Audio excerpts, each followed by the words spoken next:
Aha, deməli videomuz kəsilmişdi yarıda. Ona görə bunu davam eləyək. Deməli cavabda deyir ki, Həmidə xanımın ailəsi onun Mirzə Cəlil ilə evlilik qərarına müsbət yanaşır. Müsbət xeyr, mənfi yanaşır. Mətndə həmin hissəyə baxaq. Deməli mətnimizdə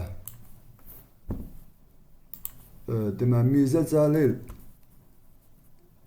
Əsilzadə Mirzə Cəlili Əsilzadə nəsillərinə yaraşdırmırlar. Bax, fikir verin, Əsilzadə nəsillərinə yaraşdırmırlar.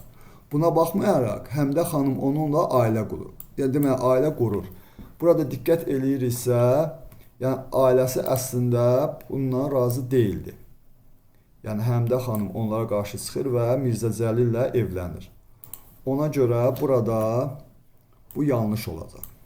Yəni, müsbət yanaşmır ailəsi. Sonra, əvvəlki rejimlərdən fərqli olaraq Sovet rejiminin yaradıcı şəxslərə münasibəti müsbətə doğru dəyişmişdi. Bu da səhv fikirdir. Çünki biz burada gördük ki, yəni həyatı bahasına olsa belə, təhlükəli olsa belə, yəni bu işi görür. Yəni burada həmçinin şair və yazıçılara müsbətə doğru dəyişmə yox idi. Ona görə bu yanlış fikirdir. Deməli, doğru cavablarımız oldu. 2 və 3. 47-də doğru cavabımız oldu B bəndi. Yəni, dediyim kimi, belə suallarda mətnlə bağlı doğru hökmləri müəyyən edin. Yəni, biz sırf mətndə olan doğru hökmləri götürməliyik. Yanlışları isə götürməməliyik. Ona görə də mütləq mətn testlərini işləyərkən mətnin şərtini son dərəcə diqqətlə oxuyun. Yəni, orada baxırıq ki, bizdən nəyi istəyir və yaxud nəyi istəmir. Sonra, mətndən çıxan ümumi fikri müəyyən edin. Baxaq, insanı yaşadan onun əməlləridir. Birinci, insanı yaşadan onun əməlləridir. Bu fikir mətndə var idi. Yəni, Həmidə xanımın timsalında biz bunu gördük. Ona görə biri götürürük. Sonra, savadsızlıq olmasa maarifçilik olmaz. Yəni, mətndə ümumən belə bir fikir yox idi. Savadsızlıq olmasa maarifçilik olmaz. Maarifçilərin fəaliyyətinin əsasında xəstəliklərlə mübarizə dayanır. Düzdür, belə bir fikir var idi mətndə. Yəni, diqqət elədirsə, burada deməli, yolxucu xəstəliklərin yayıldığı zaman körpə uşaqlara peyvənd etdirir, yoxsullara daim yardım göstərir. Yəni, Həmidə xanımın xeyriyyəçi kimi fəaliyyətindən burada bəhs olunub. Amma bu mətndən çıxan ümumi fikir deyil. Yəni, mətndə olan hər fikri biz götürə bilmərik. Yəni, mətndə fikirlərimiz çoxdur. Amma mətndən çıxan ümumi fikir isə onun ideyasıdır. Yəni, ideya biz bildiyimiz kimi mətn nədirsə onu oxuyuruq.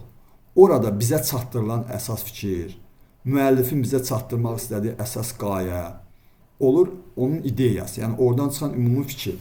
Amma oradakı hər fikri biz ümumi fikir kimi və ideya kimi götürə bilmərik. Ona görə maarifçilərin fəaliyyətinin əsasında xəstəliklərlə mübarizə dayanır. Düzdür, mətndə var idi bu, amma bu mətnin əsas xüsusiyyəti deyildi.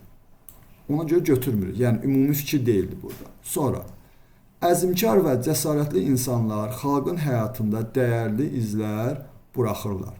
Bəli, biz bunu Həmidə xanımın timsalında gördük. Ona görə 1 və 4 bizim düzgün cavabımız oldu.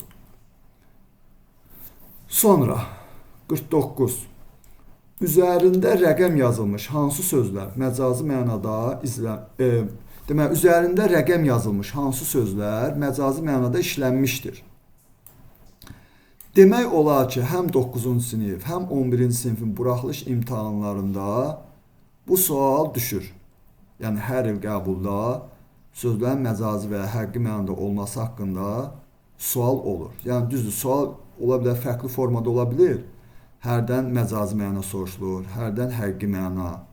Hərdən də belə sual olur ki, məsələn, mətndə hansı mənada işlənibsə, siz onu əks mənasında işlənin. Məsələn, həqiqi mənadadırsa siz məcazda işlədin və yaxud məcazi mənadadırsa siz onu həqiqi mənada işlədin. İndi burada bizdən soruşulan üzərində rəqəm yazılmış hansı sözlər məcazi mənada işlənmişdir. Deməli, biz tapmalıyıq məcazi mənanı. Baxaq. Üzərində rəqəm yazılmış sözlərə baxaq. Deməli,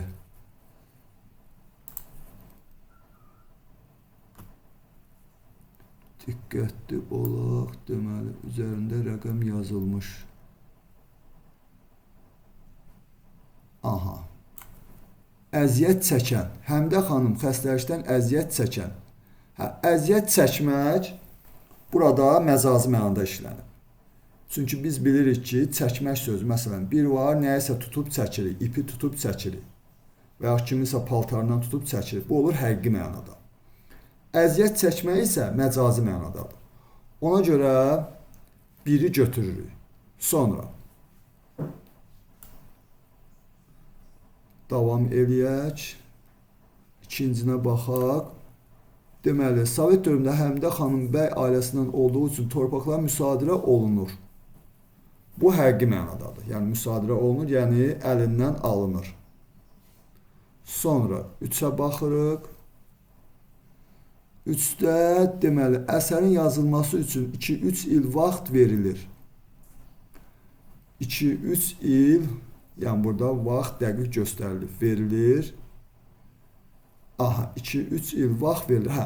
Vermək sözü.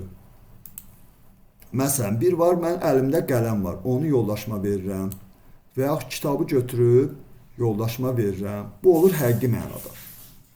İstənilən bir şey, məsələn, kitab olsun, nə hər hansısa bir şey, çanta olsun, yoldaşıma verdim, bu oldu həqiqi mənada verdim ona. Amma vaxtın verilməsi isə məcazi mənadadır. Ona görə 3-də məcazi mənalı olacaq. Deməli, 1 və 3. Baxırıq burada. Aha, burada da şagirdimiz doğru tapıb. 1 və 3. Deməli, cavabımız oldu D bəndi. Sonra 50-də mətndəki nöqtələrin yerinə uyğun gələ bilər. Aha, mətndəki nöqtələrin yerinə həmin hissəyə baxaq. Nöqtələr olan yerə. Bayaq oxuyanda demişdik. Bununla da, deməli, burada nə idi? Onun həyatı bahasına başa gələ bilərdi. Həmidə xanımın isə cavabı həyat üçün təhlükəli olsa da belə olur. Mən görmədiklərimi yaza bilmərəm. Bununla da, yəni bu nöqtələrin yerini artırmalıyıq. Yalancı tarix yazmaqdan imtina edir. Bununla da yalancı tarix yazmaqdan imtina edir. İndi baxaq görək ora hansı uyğun gəlir. Deməli, bununla da dövlətin dəstəklədiyi azad yaradıcılıq prinsipinə sadiq. Xeyr, dövlət dəstəkləmirdi. Ona görə A-nı götürə bilmərik. B-də dövlətin milli ideyaları xeyr, burada da dəstəkləmə yox idi. Çünki Sovet dövləti milli ideyaları dəstəkləmirdi. Əksinə, onun qarşısını alırdı. Hüquq və azadlıqların pozulduğu dövrdə, bəli, dedi ki, həmin dövrdə hüquq və azadlıqlar pozulurdu. Deməli, cavabımız olur bu, C bəndi. Sonra digərlərinə baxaq. Diktaturanın yumuşaldılmasına istifadə edərək. Bu da yox idi. Əslində, ümumən tarixdən bilirik ki, 50-ci illərdən sonra Sovet dövründə yumuşalma başlamışdı.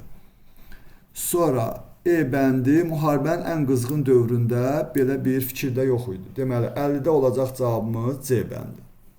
Sonra 51-ə baxaq. Bütün varidatını onun yaradıcılığına sərf edir cümləsi mətnin hansı abzasına artırılsa, fikirlər arasında əlaqə pozulmaz.